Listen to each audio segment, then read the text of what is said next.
कोलकाता के गोपाल लाल शील उद्यान की बात है। स्वामी जी से शास्त्रार्थ करने के लिए संस्कृतज्ञों की एक मंडली उनके पास आ पहुंची। स्वामी जी के शिष्य शरद चंद्र चक्रवर्ती भी वहीं उपस्थित थे। उन्होंने लिखा है कि आगंतुक पंडित संस्कृत के बड़े ज्ञाता थे। उस टोली के सभी विद्वान संस्कृत में धारा प्रवाह बोल सकते थे। विद्वानों की मंडली ने आधे मंडल के आकार में आकर स्वामी जी को प्रणाम किया। स्वामी जी ने उनका प्रणाम स्वीकार किया। उसके बाद शास्त्रार्थ शुरू हुआ। स्वामी जी ने सिद्धांत पक्ष लिया। विद्वानों ने जटिल से जटिल समस्याएं उनके सामने प्रस्तुत की। वे सभी शुद्ध संस्कृत बोल रहे थे। स्वामी जी भी संस्कृत में उत्तर दे रहे थे। शरदचंद्र चक्रवर्ती बताते हैं कि स्वामी जी द्वारा बोली गई संस्कृत में अधिक कोमलता और मिठास थी। एक जगह स्वामी जी अस्ति शब्द की जगह स्वस्ति शब्द बोल गए। यह सुनते ही सभी विद्वान पंडित जोर से हंस पड़े।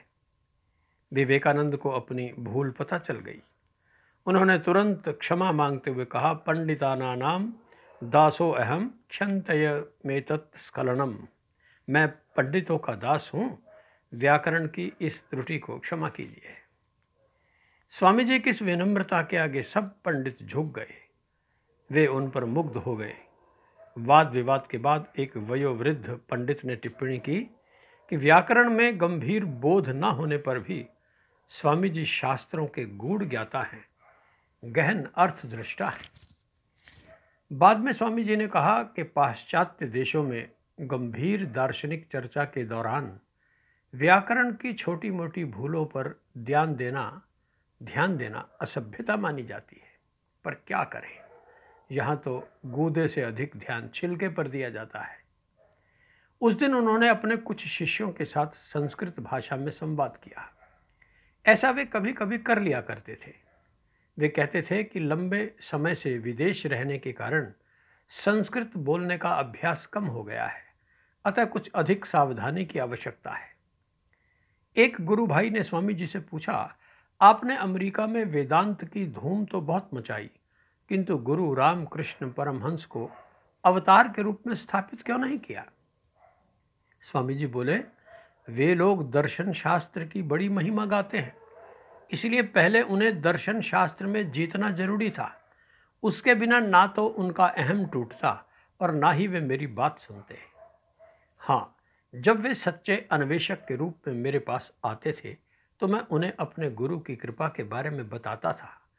अगर मैं यूं ही गुरु जी को अवतार मानकर प्रचारित करने लगता तो कहते, इसमें कौन सी बड़ी बात है, अवतार तो हमारे प्रभु ईसा हैं ही। स्वामी विवेकानंद चाहे कितने ही उच्च आशय और स्वाभिमानी हों, किंतु अपने शिष्यों या अपनों के प्रति बहुत ही कोमल भाव रखते थे। वे उन्हें कभी भूलते नहीं थे।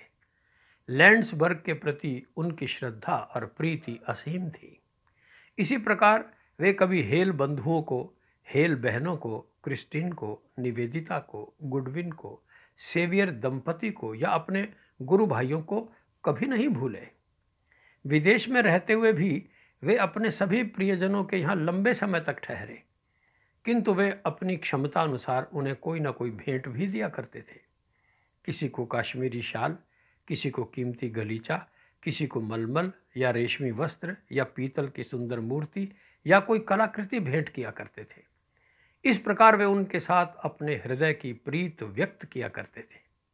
स्वामी जी ये चीज़ें जूनागढ़ के दीवान जी, मैसूर के महाराजा, खेतड़ी नरेश आदि मित्रों और शिष्यों की सहायता से मंगवाते थे। कभी कभी अमेरिका में बनी हुई वस्तुएं भी उपहार में दिया करते थे।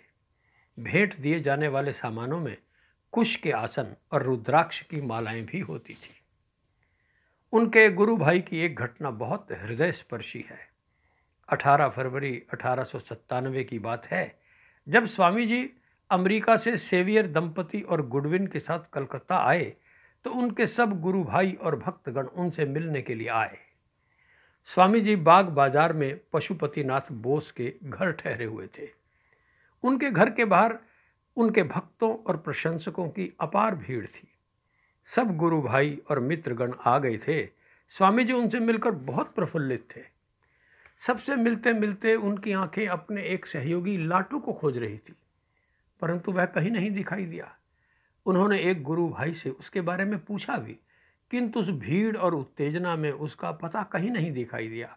उनकी आंखें लाटू को खोजती रही। अचानक वे बाहर की ओर गए। उन्होंने देखा लाटू भी वहीं कहीं भीड़ में खड़ा है, कुछ उदास और झेंपता सा।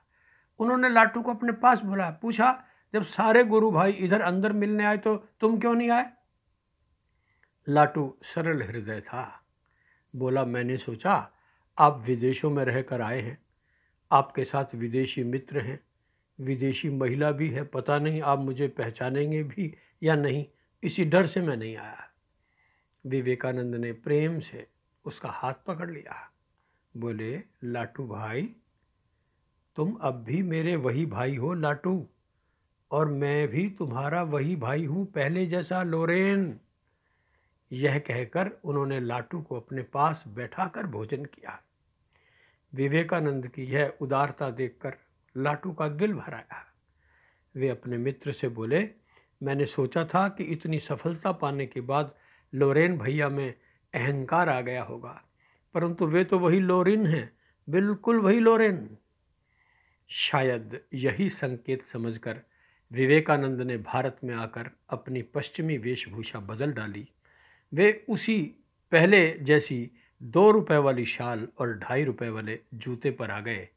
पश्चिमी रंग ढंग ऐसे हवा हुए कि मानो थे ही नहीं।